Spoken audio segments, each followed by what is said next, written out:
وغلقت الأبواب وقالت هيت لك قال معاذ الله إنه ربي أحسن مثواي إنه لا يفلح الظالمون رب اشرح لي صدري ويسر لي أمري واحلل عقدة من لساني يفقهوا قولي فالحمد لله والصلاة والسلام على رسول الله وعلى آله وصحبه أجمعين আমি আবার 12 নম্বর পারা ফিরে যাচ্ছি এবং সূরা ইউসুফ থেকে আলোচনা করছি। সূরা ইউসুফের আয়াত নম্বর 23।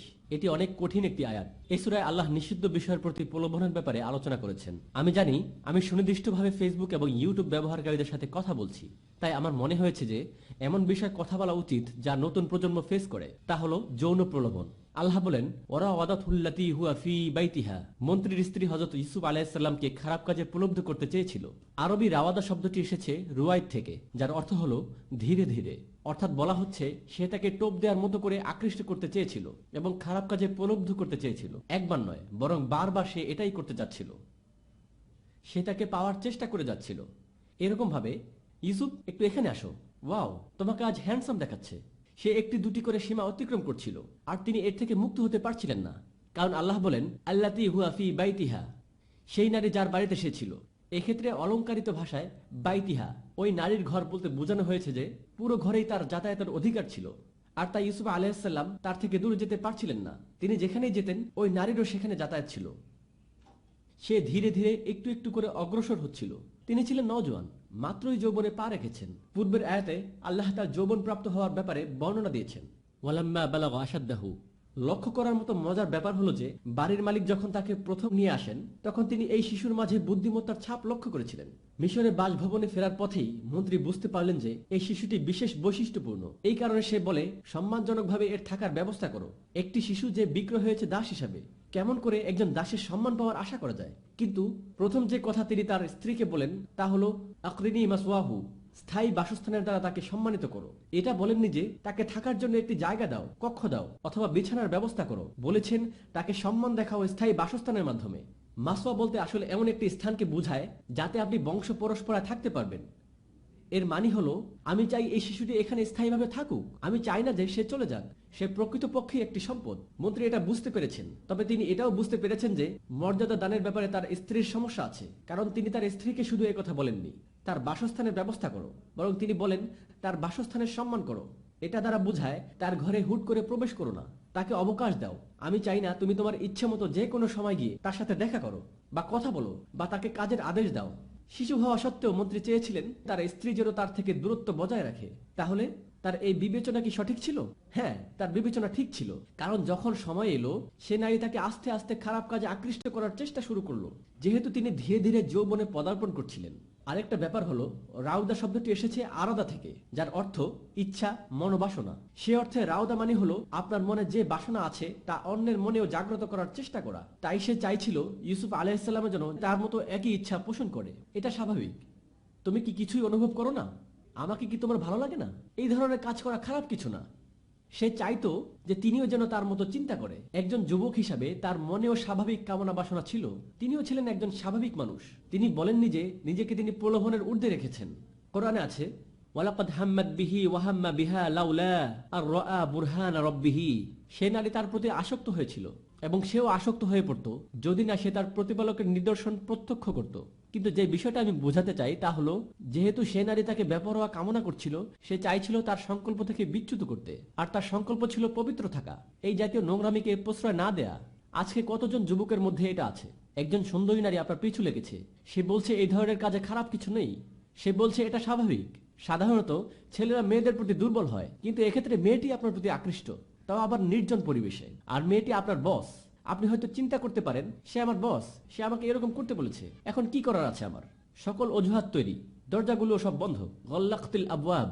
মহিলাটি শুধু একটি দরজাই বন্ধ করেনি, সে অনেকগুলো দরজা বন্ধ করেছিল, আর প্রত্যেকটি দরজাই একাধিক খিল দিয়ে আটকানো ছিল। সুতরাং পরিবেশটা সম্পূর্ণ নির্জন, কেউ বুঝতেও পারবে না। আর যখন মহিলাটি বলল, হাই তালাক, এদিকে আসো, আর হাইতা শব্দটি যৌন আহ্বান অর্থে ব্যবহার হয়, স্বাভাবিক অর্থে এটা ব্যবহার হয় না। এর অর্থ জলদি করো এবং এখানে আসো। এমনকি আল্লাহ এখানে বর্ণনা করেননি যে মহিলাটি কি অবস্থানে ছিল। এটা আমাদের জানার বিষয় না, কিন্তু বাস্তবিক অর্থেই মহিলাটি নিজেকে তার দিকে ছুড়ে দেয় এবং সে তাকে আহ্বান করে এই বলে, হাই তালাক। ঠিক সেই স্পর্শকাতর মুহূর্ত থেকে আমরা ইউসুফ আলাইহিসসালামকে চমৎকার চারিত্রিক মাধুর্যের শিক্ষা পাই।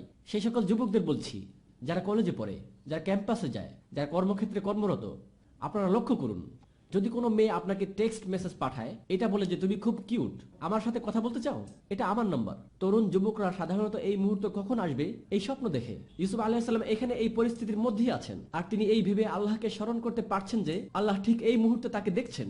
এই বিষয়টি এখানে আল্লাহ তাআলা আমাদেরকে শিক্ষা দিচ্ছেন। আর তিনি বলেন, মাআযাল্লাহ, আমি আল্লাহর আশ্রয় প্রার্থনা করছি। আমি এমন একটি স্থানে প্রার্থনা করছি যেখানে আমি আল্লাহর আশ্রয় পাবো। কারণ মাআজ শব্দটি বলা হয় ইসমে যরফ। আমি একটি স্থানের প্রার্থনা করছি যেখানে আল্লাহর আশ্রয় পাবো।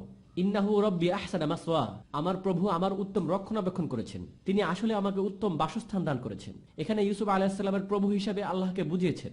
মহিলাটি যদি আল্লাহকে বিশ্বাস নাও করে, অন্ততপক্ষে প্রভু বলতে সে নিজ বাড়ির মালিককেও বুঝতে পারে। তাই যদি সে আল্লাহকে ভয় না করে, অন্ততপক্ষে সে তার স্বামীকে ভয় করবে। এটা ছিল ইউসুফ আলাইহিস সালামের বিচক্ষণতা, যে তিনি এমন শব্দ ব্যবহার করেছেন যা দ্বারা তার ক্ষেত্রে আল্লাহকে বোঝানো হতে পারে। তিনি বলেছেন, আল্লাহ আমার রক্ষণাবেক্ষণকারী, আমি কিভাবে তার বিশ্বাস ভঙ্গ করব। আর সে নারী শুনল আমার মালিক, যার মাধ্যমে সে আল্লাহর কথা নাও ভাবতে পারে, তার স্বামীর কথাও ভাবতে পারে। তাই যদি আল্লাহকে ভয় নাও পায়, এই কাজ করার আগে অন্তত এটা ভাবো যে তোমার একজন স্বামী আছে। ইন্নাহু রব্বি আহসানা মাসওয়া ইন্নাহু লা ইউফলিহুজ জালিমুন, সীমা লঙ্ঘনকারীরা কখনো সফল হয় না। আর তিনি তার কথা দীর্ঘায়িত করলেন না। ওয়াস্তাবাকাল বাব, চমৎকার বিষয়। তিনি এরকম বলেননি যে না না, আপনার ঠান্ডা মাথায় চিন্তা করা উচিত, আমি দুঃখিত, আমি পারবো না। তিনি বুঝেছেন যে এই উপদেশ দেওয়ার মতো অবস্থা ছিল না, তাই তিনি দৌড় দিলেন। ওয়াস্তাবাকাল বাব, কোনো মেয়ে যখন আপনাকে এরকম বলে, আপনিও বসে ওই মেয়ের সাথে কথা বলা শুরু করবেন না। এরকম বলবেন না যে আস্তাগফিরুল্লাহ, এটা হারাম। সিস্টার, আপনি যা বলছেন তা আপনার ভেবে দেখা উচিত। আপনি তাকে উপদেশ দিচ্ছেন না, বরং তার সাথে আরো বেশি সময় কাটাচ্ছেন। নিজের প্রতি সৎ থাকুন, সেখান থেকে বের হয়ে যান, ওই কথোপকথন থেকে বের হয়ে যান। এটাকে আর এগিয়ে নেবেন না। তার কথার জবাবে কিছু বলবেন না। এখন তো রমজান মাস, তাই না? তার টেক্সট মেসেজের উত্তর দিবেন না, এটা করবেন না। করলে তওবা করে ফেলুন। এমনকি এটাও বলবেন না যে আমি তোমাকে আর কখনো টেক্সট করব না, এই কথা বলবেন না। যখন সে জিজ্ঞেস করবে আমার ইমেলের জবাব দিচ্ছ না কেন, এই বলে জবাব দিবেন না যে আস্তাগফিরুল্লাহ, এখন রমজান মাস চলছে। জাস্ট সাইলেন্ট থাকুন। মেয়েদের বেলায়ও একই কথা। যদি আপনার সত্যি কোরআন থেকে শিক্ষা নিতে চান, এটাই বাস্তব শিক্ষা। এটা শুধু একটি কাহিনী নয়, এটি আপনার গল্প। আপনি এই মুহূর্তে এর মধ্যে আছেন। আপনি যদি এই ধরনের কাজে জড়িত থাকেন আর কোরআনের এই আয়াতও আপনি শুনেছেন, তাহলে আল্লাহ আমাকে এবং আপনাকে শেষ বিচারের দিন জিজ্ঞেস করবেন, এই আয়াত যা তুমি শুনেছিলে, তুমি কি ভেবেছিলে যে এটা শুধুমাত্র গল্প ছিল? এগুলো কি তোমার জন্য শিক্ষা ছিল না? ফিহি যিকরুকুম, আল্লাহ বলছেন এগুলো আপনার সাথেও সম্পর্কিত। প্রকৃতপক্ষে এটা আপনারই গল্প, এটা আপনার জন্য উপদেশ। সুতরাং এটা ভাববেন না যে এটা একটা গল্প মাত্র। ভাববেন না যে এর সাথে আপনার প্রেমের কোনো সম্পর্ক নেই। সম্পর্ক আছে, অনেক বেশি সম্পর্ক আছে। এটা দুর্ঘটনাবশত কোরআনে বর্ণনা করা হয়নি, এটা সর্বকালের সমস্যা। আর যদি আপনি এতে আক্রান্ত হন, আমি দোয়া করি ইউসুফ আলাইহিস সালামের কাহিনী ও তার শিক্ষা যেন আপনাকে আপনার জীবন ও করণীয় সম্পর্কে ভাবনার অবকাশ দেয়। আপনি নামাজ পড়েন, রোজা রাখেন, আবার আপনার একজন গার্লফ্রেন্ডও আছে। থাকা উচিত নয়। আপনাকে অবশ্যই বুঝতে হবে যে এটা কোনো ছোট গুনাহ নয়। আপনি ছোট কিছু করছেন না, আপনি আপনার নিজের বিশ্বাস নিয়ে খেলা করছেন। আমি আপনার জন্য দোয়া করি এবং দোয়া করি আপনি যেন সঠিক কাজ করার শক্তি লাভ করেন এবং হারাম সম্পর্ক থেকে বেরিয়ে আসতে পারেন। আর যদি তা না পারেন, তাহলে সেটাকে হালাল করে নিন। বারাকাল্লাহু লি ওয়া লাকুম, ওয়াসসালামু আলাইকুম।